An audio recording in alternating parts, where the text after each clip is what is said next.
All right, let's dive into a really big, kind of mind-bending idea. What happens to our jobs, our economy, our whole society when the act of thinking becomes almost free?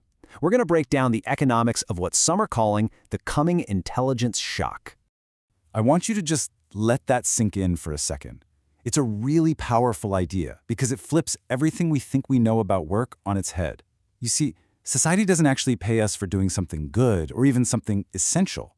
It pays for things that are hard to find, hard to replace. It pays for scarcity.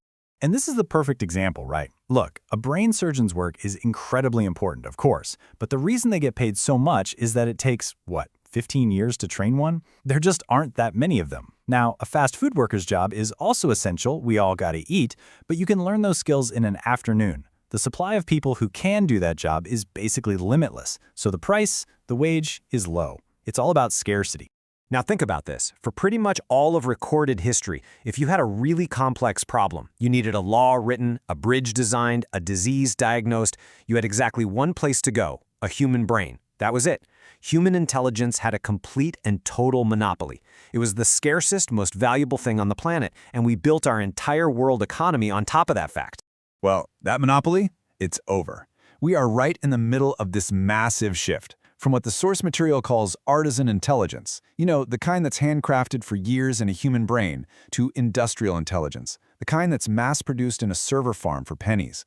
We are literally flooding the market with a cheap, effective substitute for thinking itself.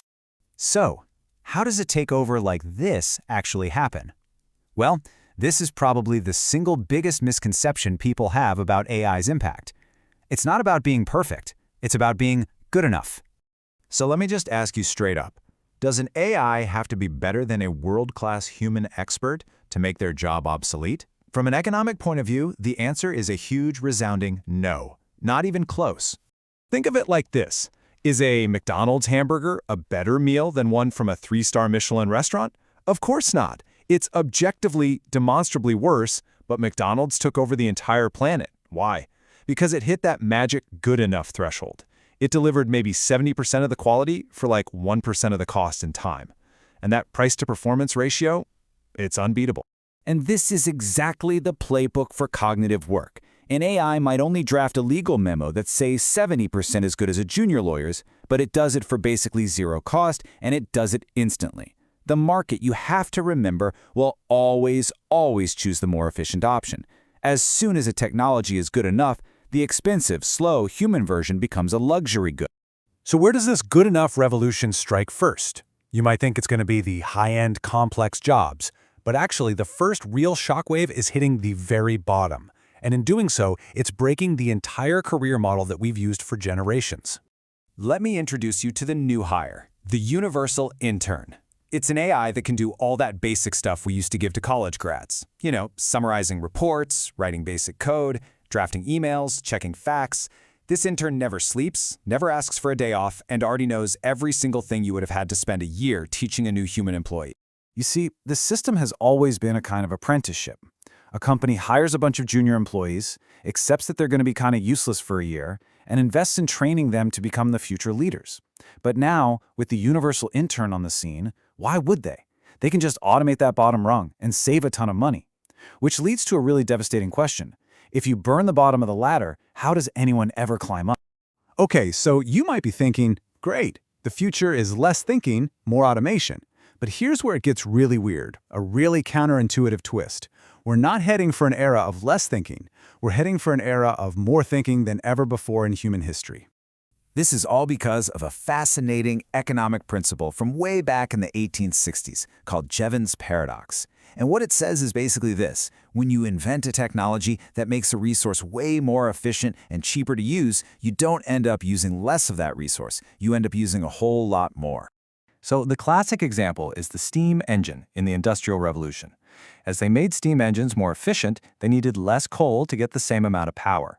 So you'd think England's coal use would go down, right? Nope. It skyrocketed. It exploded. Why? Because suddenly, cheap energy was everywhere, and people invented thousands of new uses for it. Factories, trains, you name it. Things that were totally impossible before. You can see where this is going. The exact same thing is about to happen with intelligence. As AI models make the cost of a single thought plummet to near zero, we won't stop thinking. Oh no. We are going to start applying intelligence to every single problem we can, creating a world of what you might call hypercognition. I mean, just imagine. Right now, hiring a lawyer is something you do in a crisis because it's absurdly expensive. But in the future, you might have an AI lawyer that scans every single email and text message you send for potential legal risks before you hit send. We'll have AI doctors constantly analyzing our diet.